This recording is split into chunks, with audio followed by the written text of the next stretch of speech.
Tranquilo. Okay naman.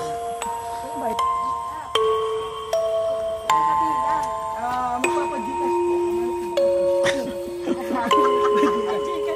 Hello po, ako po si Kuya Raul. So ayun po mga amigo, magandang araw po sa inyong lahat at kasama na si Nanay Doray, ang team, ang buong team. Halika na, pasok na. Pupunta tayo sa yung mga anak po niya, kausapin po natin. Nanay Doray, ate mga anak niyo sabi niyo. O halika, kausapin natin. Para ano po. Eh, yung isang araw nga dito, di ba, masyadong baha. Lumusok ulit. Kaya ng baha. Kaya nga. So maganda rin po kasi mga amigo na malaman natin yung sitwasyon sa loobin ng mga anak nila. Para po at least hindi yung kapag dakay aalis sila dito. Nagdesisyon na po kasi sila mag-asawa na gusto na nila lumipat dito dahil ayaw nila na araw-araw yung pinapalaya sila dito. So wala naman silang lilipatan. Yun po. So, nilayasan. Asa na? Kala ko nakasunod sila sa akin. Nilayasan akong bigla. Pagharap ko wala ng tao. Bakit ba ako nilayasan? Usap na walang. Ayan. So, saan ba? Ay, Tranquilo. sorry naman. Saan yung bahay nila? Ano yung bahay nila? Malayo pa? Ano yung mga bahay pa rin dito? Ay, may bahay pala dito. Looban. So, ibig sabihin yung luwag na ito, walang may-ari. Kanya may tumana. Tumana. So, may may-ari nito. Meron may ari. Kaya tinayoan na ng bahay. Tita ulit, asan ka ba? Dahan-dahan ka lang, ha? Halikat tayo. Baka okay ka lang ba? Naku, gusto mo lang makaano eh. Tita ulit, salamat kay Tita ulit na lagi sumasama sa atin. Sipag at totoo ulit. Lagyan na tayo, Jose. So, naalala ko si Ipugong Biyahero at ginagawa nila eh. Yung nagpupunta sila sa mga dagat. Pero ang ganda dito. Sa mga bundok-bundok. Parang sa probinsya. Balai din eh. Ang ganda daw dito eh. Actually, ang ganda dito parang nasa bundok. Ayan. May mga bahayan pa, no? Hanggang sa dulo yan. So, ibig sabihin, meron pa doon meron pa doon Tabi na ng ilog. tabi ng ilog. Isang bahay, ilog lang. Ilog, tabi ng Ilog na talaga. Kaya ba? May daan ba doon? Damuhan. O, saan ito? Diyos ko, abutin talaga ng ilog. Ano to ba? Ayun na yung ilog eh. Ano pala ilog yung Gilid na talaga eh. Ilog ng ilog. Balai, ano ka? Hoy, tita Totoo ulit. ulit. Okay ka lang ba dyan? Dahan-dahan ha, madulas-dulas. Ayan bahay. Magandang araw po. Tawagin mo yung mga ano. Magandang araw ho. Kaya sabihin lang. Magpapag-Gcash po ako. Meron po ba kayong Chikat ba dyan? Hello po, ako po si Kuya Raul. Ano po pangalan niyo po? Manilin po. Si Manilin. Manilin. Reyes. Yung artistahin. Manilin Bulina. Manilin Reyes.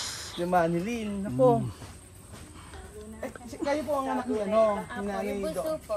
Siya ang buso. Ni Nanay Doray. Tindera din. Tindera po siya doon. Pagkatapos ba nito, ilog pa rin? Apo, ilog na po yan. Ilog. Ibig sabihin yung, sino may-ari po ng ano na to? Ng mga... Ari ng tumana. Silong. Yung dito po sa unahan. Pwede magtayo ng bahay, no? May babaha naman.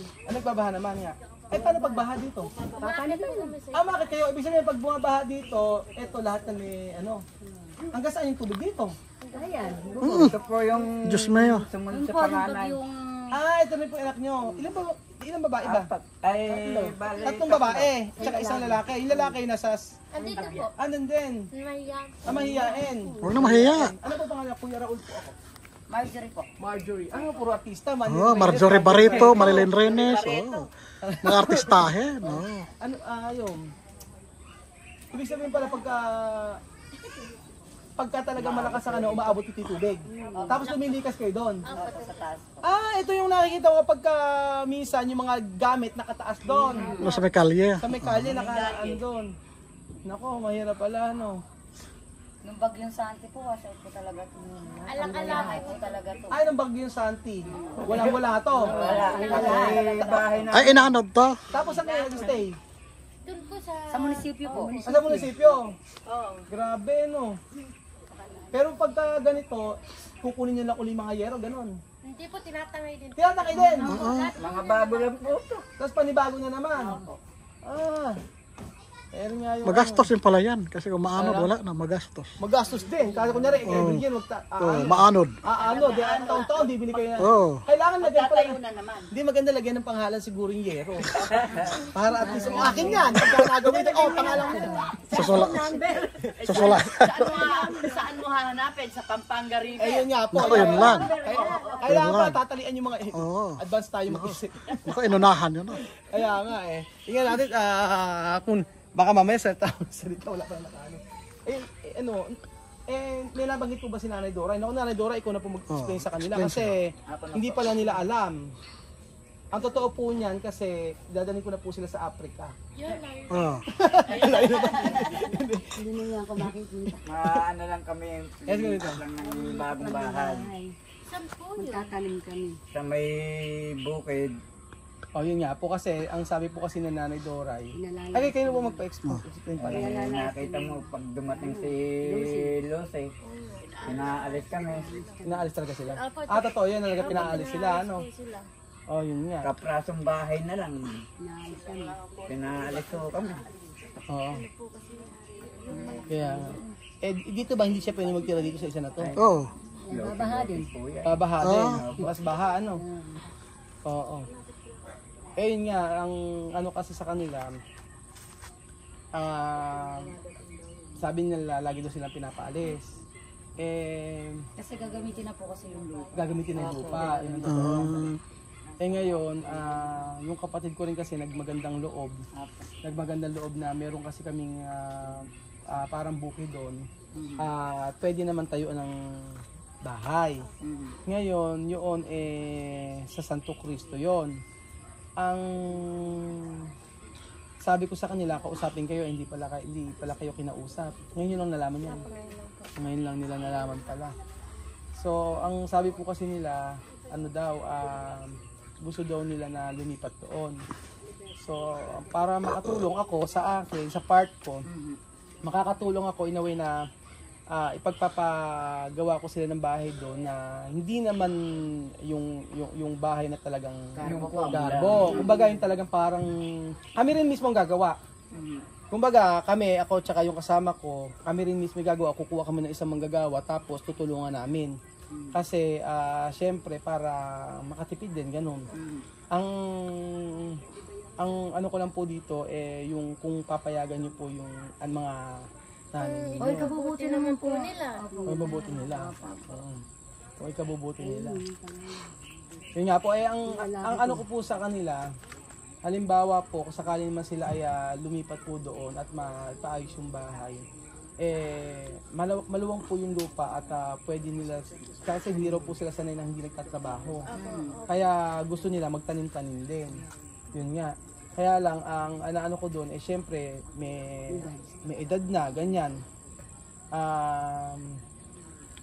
Baka sa huli, baka wag niyo po sanang mamasamain na yung pagtulong ko, sa ngayon talaga, yung para talaga maiayos sila, para hindi sila palayasin lagi kapag gustong palalayasin. Ganun. Okay lang po, Tatay Mario. Salamat po. Ganun. So, pumapayag naman po kayo. Okay lang po. Okay lang po. Nagdalaw-dalawin na lang po namin. Pwede naman yung dalaw-dalawin, ganun kung gusto nyo. Tapos yung tataniman naman nila yung sabi ko, yung tanim na itatanim nila is para sa kanila din. Kung gulay-gulay o pwede silang magbenta, ganoon.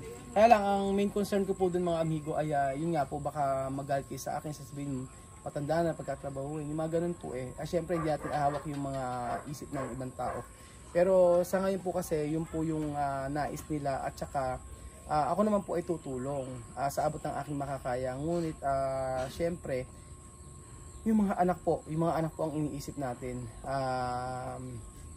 Sabing ganun wala din naman daw po kayong kapasidad para mabigyan po sila. Yun po ang kwento po ng nanay tatay ninyo. Opo, yung pag po kaya, inaano po namin kasi magulang naman po namin, kailangan po namin tulungan. Talaga po, ngayon po kasi sa panahon po talaga ngayon, napakahirap po talaga ng buhay.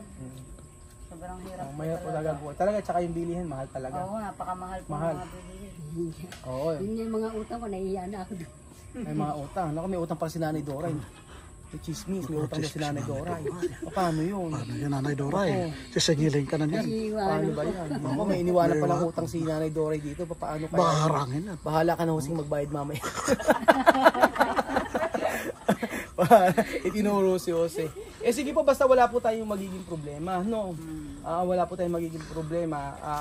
Okay lang po sa akin. So, okay lang po sa amin. Kung sa mga pagkain naman po, gaya po niyan, pagka lumipat po sila, syempre, kung sa mga bigas na naman, wala namang problema doon. Maliit na bagay po yun para kasi hindi na rin po sila... Kasi sabi nga yun, bibili na doon bigas, halimbawa, kunyari may kinita. Bibili ng bigas, kaunti, tapos ulam nila, tuyo, ulam yung gulay, ganyan, yun ang sabi ni Nanay Dora. Nung nakaraan nga, pinag-grocery ko, nahihiya. Nahihiya, ayaw ko ng lahat. Ayaw niya, tapos dinala ko sa Robinson. First time daw niya pumunta doon. First time nga po. First time po sa Robinson kasi naano ko naman ang pumunta sa Robinson na first time sa escalator, nagsisisigaw. Oo, hindi makasampa. Hindi makasampa. Hindi makasampa sa escalator. Doon mo talaga Oo, malaman. Doon mo mapapatunayan talagang hindi pa nakakapunta. Oo, doon mapapatunayan talaga na hindi talaga nakapunta ng Robinson. Si Nanay Tapos iyak siya ng iyak. Kahit po sa sasakyan, di po yan sanay. Hindi nga po, nahihilo daw siya. Opo, nahihilo. Meron niyang yung sakyan namin, may aircon. Sabi niya, hindi na ako nakasakay sa ganun, nahihilo daw siya. Totoo pala. Kahit po sa tricycle. Sa tricycle. Nanay, maglakad na lang tayo. Mamaya, pag uwi natin, maglalakad na tayo, ha? Okay sa inyo? Yung bahay ko na yan, hindi kaya yung bahay. Anong bahay? Yung bahay nyo? Yung bahay nyo dito? Di pag giniba, di giniba na pa. Gabay ko na. Wala nang bigas. Wala na, okay na. Anong babalik? Kasi yung Di ba pinalalayas ka na? Pinalalayas na rin po kayo pag giniba. Nalaman nila na wala nang nakatira, gigibayin na nila. Gigibayin talaga yun. Yung mga gamit niya. Yung mga gamit Ay, ayaw mo yung yero. Lahat ng gamit. Oo. Baka mamaya kasi minsan mamiss mo yung anak mo, gusto nyo matulog dito kung gusto nyo. Oo. Kaya nga lang, assist kasi pinapalayas na kayo, pinapaisa po kayo. Yun nga lang po. Yun ang mabigat Oo, yung mabigat doon. Kayo po ang magdidesisyon. Kayo naman, sabi niyo po, sasama naman po kayo. Yung mga anak naman po, okay naman po. Yung isa, bali ang anak niyo, ito, tsaka isa. Yung isa, nasa? Kabiyaw po. Nasa Kabiyaw. Pinakapanganay po. Pinakapanganay doon, nasa may Kabiyaw daw po. So ayun po mga kababayan ko, pumayag naman yung mga anak niya na lumipat muna sila ng tirahan. Lumipat sila ng tirahan doon po sa may lupa po ni Princess doon sa may bukid. So, yun. Pero okay na sa inyo yan, yung ganyan Saan po bang lugar? Sa Santo Cristo lang, malapit sa Caron. Oo. Ang maganda po siguro kapag ka po nag-ayos na yung bahay, puntahan nyo na lang. Oo, ganon. Oo, puntahan nyo na lang. Ba't ano problema ate? Maano siya ganon. Ayun. Tawagin. Si Kuya. Tawagan mo na si Kuya. Saglit lang, kahit saglit lang. Kuya, tawag ka kahit lang. Hindi, kung nahihiya, okay lang naman. Kuya Rebil. Asa si Kuya Rebil? Kuya Mario. Kuya Mario. Kuya Mario. Naku, Kuya Mario. Junior pala yun. Junior pala, Kuya Mario Junior din pala Ay, nahihiya ba? Mahihiyain. Mahihiyain si Kuya Mario Junior. So, ayun po mga amigo, ganun na lang po ang gagawin natin. So, sa susunod po, kapag talaga totally na umaraw na, aasikasuhin natin kung paano po aayusin yung bahay na doon. Hindi naman po gagawin nating up and down, 3-story. Hindi na po. Kumbaga, para lang po talagang mas maayos, na hindi sila papaalisin, meron silang sariling tubig, meron silang sariling ilaw, yung ganun to, may sarili silang CR. Mahigaan. Saan nga pala yung CR mo? Nandito po sa nako. Ay, nagpupunta pa Ay, kayo dito? layo. Pumunta kami sa gabi.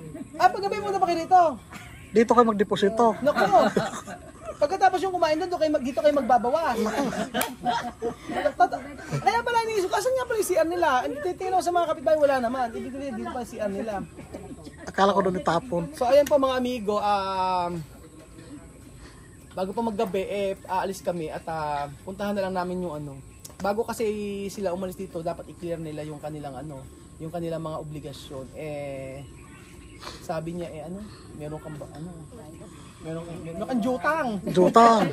Jutang si nanay. Naku nanay, harangin ka sa kalsada. Ako, nanay, sige, puntahan natin. Pero mas maganda, tayo na pumunta para i-clear mo lahat ng utang mo. Teka lang, magkano ba yung utang mo? Baka naman 10 milyon yan. 3,000 utang mo. 3,000 daw yung utang ni nanay. Baka kako 1 milyon ng utang, hindi ko kayang bayar. So ayun pa mga amigo, abangan nyo po ang susunod na episode natin. Ang pagbabayad ng utang ni Nanay Doray. Salamat po mga amigo at God bless.